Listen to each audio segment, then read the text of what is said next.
High and welcome to my YouTube channel হাসি টুনসে আপনাদের সকলকে জানাই স্বাগতম।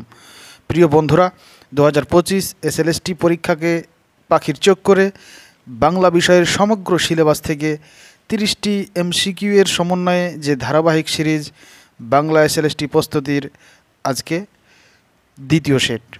এর আগে তৃতীয়, চতুর্থ এবং পঞ্চম সেট এই চ্যানেলই পেয়ে যাবেন এবং আগামীতে আরও সেট আসতে চলেছে।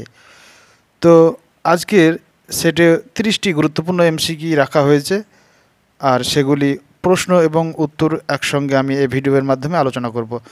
তো ভিডিওটি শুরু থেকে শেষ পর্যন্ত দেখার অনুরোধ রইল, আর চ্যানেলে নতুন হয়ে থাকলে অবশ্যই চ্যানেলটি সাবস্ক্রাইব করবেন আর একটি লাইক দিয়ে উৎসাহ দেবেন।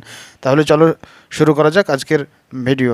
বন্ধুরা, আজকের প্রথম প্রশ্ন হচ্ছে, মঙ্গল কাব্যধারার একমাত্র কোন কবি নিজের কাব্য রচনার হেতু হিসেবে দেবীর স্বপ্নাদেশ উল্লেখ করেননি? দেবীর স্বপ্নাদেশ উল্লেখ করেননি। বন্ধুরা, এক্ষেত্রে সঠিক উত্তর হয়ে যাবে কবিকঙ্কন মুকুন্দরাম চক্রবর্তী, চণ্ডীমঙ্গল কাব্যের কবি। এর পরের প্রশ্ন, মালাধর বসুকে ভাগবতের অনুবাদ শ্রীকৃষ্ণ বিজয় রচনার জন্য গুণরাজ খাঁ উপাধি প্রদান করেন কোন শাসক? এক্ষেত্রে সঠিক উত্তর হয়ে যাবে অপশান সি, রুকনউদ্দিন বরবক্সা। এর পরের প্রশ্ন, সঙ্গীত মাধব কার রচনা? সঙ্গীত মাধব রচনা করেছেন গোবিন্দ দাস আচার্য, গোবিন্দ দাস কবিরাজ। বন্ধুরা, এখানে আমি শর্টকাটে শুধু সঠিক উত্তরের অপশানটাই বলে যাব, কিন্তু তোমরা 4টে অপশানে মিলিয়ে নেবে, কারণ আমি তো এখানে বলতে পারতাম সঙ্গীত মাধব কার রচনা, এটি হচ্ছে গোবিন্দ দাসের রচনা, কিন্তু পরীক্ষার হলে কিন্তু 4টি অপশানই থাকবে, কনফিউশনটা তো তখনই বাধে। তো সুতরাং 4টে অপশানের সঙ্গে পরিচিত হয়ে কনফিউশনটা এখানেই দূর করে নেওয়া ভালো। আমায় দে মা তবিলদারি পদটির পদকর্তা হলেন রামপ্রসাদ সেন। অপশান এ সঠিক উত্তর, অপশান এ সঠিক উত্তর, কারণ এটি শাক্ত পদাবলী থেকে প্রশ্নটি নেওয়া হয়েছে, আর শাক্ত পদাবলীর দুজন বিখ্যাত কবি হচ্ছেন রামপ্রসাদ সেন এবং কমলাকান্ত ভট্টাচার্য। সাধক রঞ্জন বলে যে একটি গ্রন্থ রয়েছে সেটি কিন্তু কমলাকান্ত ভট্টাচার্যের লেখা। এর পরের প্রশ্ন, 5 নম্বর প্রশ্ন, কোনি থেকে নেওয়া হয়েছে। কোনিরা কয় ভাই বোন? খুবই গুরুত্বপূর্ণ প্রশ্ন। কোনিরা হচ্ছে 4 ভাই 3 বোন। অপশান ডি সঠিক উত্তর, অর্থাৎ তারা 7 ভাই বোন। এরপরে প্রশ্ন, 6 নম্বর প্রশ্ন, অঘোরবাবুর কাছে রবীন্দ্রনাথ ঠাকুররা কী পড়তেন? নানা বিদ্যার আয়োজন থেকে নেওয়া হয়েছে, রচনা থেকে। তো এক্ষেত্রে অঘোরবাবুর কাছে রবীন্দ্রনাথ পড়তেন ইংরেজি বিষয় পড়তেন। এরপরে প্রশ্ন, 7 নম্বর প্রশ্ন, শরৎচন্দ্রের মহেশ গল্পটি কোন পত্রিকা প্রকাশিত হয়? আমরা জানি শরৎচন্দ্রের একটি বিখ্যাত ছোট গল্প মহেশ, এই গল্পটি তার বঙ্গবাণী পত্রিকায় প্রকাশিত হয়। অপশান ডি সঠিক উত্তর। এর পরের প্রশ্ন, সৈয়দ আলাওল আরাকান রাজসভার থেকে, আরাকান সাহিত্য থেকে এখানে প্রশ্নটা নেওয়া হয়েছে। সৈয়দ আলাওল তার সপ্তপৈকর কাব্যটি রচনা করেন কার নির্দেশে? এক্ষেত্রে সঠিক উত্তর হবে অপশান সি, শ্রীমন্ত সোলাইমান। এরপরে প্রশ্ন, কোন প্রবন্ধ বিনয় ঘোষকে রবীন্দ্র পুরস্কার এনে দেয়? সঠিক উত্তর অপশান সি, পশ্চিমবঙ্গের সংস্কৃতি, বিখ্যাত একটি উপন্যাস এই প্রবন্ধ। এরপর প্রশ্ন, 10 নম্বর প্রশ্ন, পদাতিক কবি সুভাষ মুখোপাধ্যায় কত সালে জ্ঞানপীঠ পুরস্কার পান? বন্ধুরা, জেনে রাখা ভালো যে সুভাষ মুখোপাধ্যায় সব ধরনের পুরস্কারগুলি তিনি পেয়েছেন, সাহিত্য একাডেমি, আনন্দ পুরস্কার, জ্ঞানপীঠ পুরস্কার, এছাড়া আরও অনেক পুরস্কার পেয়েছেন। তবে এক্ষেত্রে আমাদের প্রশ্ন যে জ্ঞানপীঠ পুরস্কার তিনি কত সালে পেয়েছেন? এক্ষেত্রে সঠিক উত্তর হয়ে যাবে অপশান সি, 1992।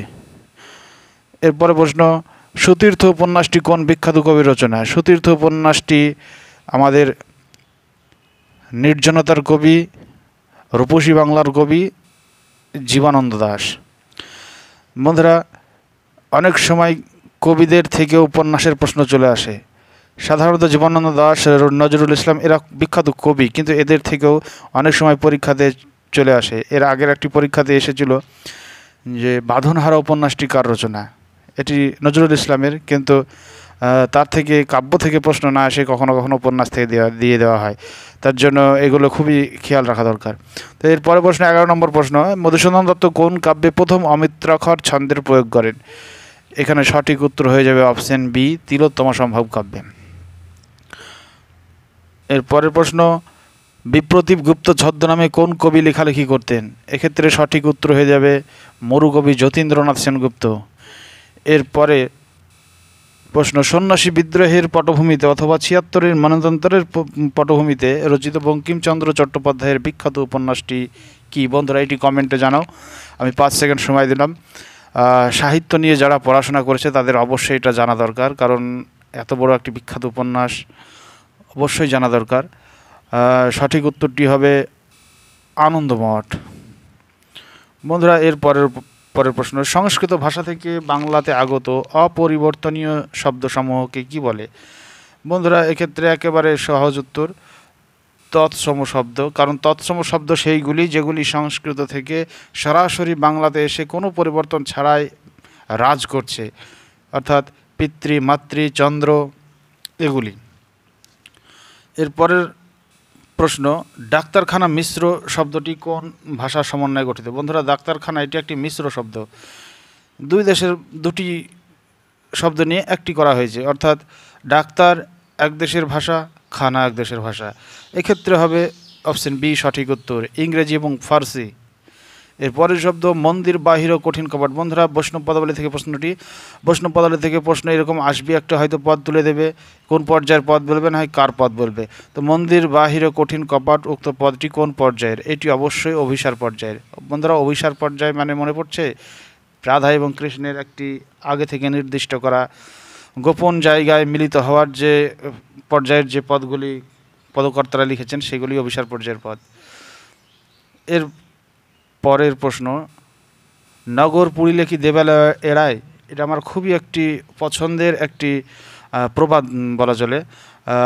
আমাদের নাগরিক কবি রায়গুণাকার ভরতচন্দ্রের অন্নদামঙ্গলে রয়েছে। বন্ধুরা অন্নদামঙ্গলের আরও একটি প্রার্থনাসূচক বাক্য হচ্ছে, আমার সন্তান যেন থাকে দুধে ভাতে। ঈশ্বরী পাটনি এই উক্তিটি করেছিল।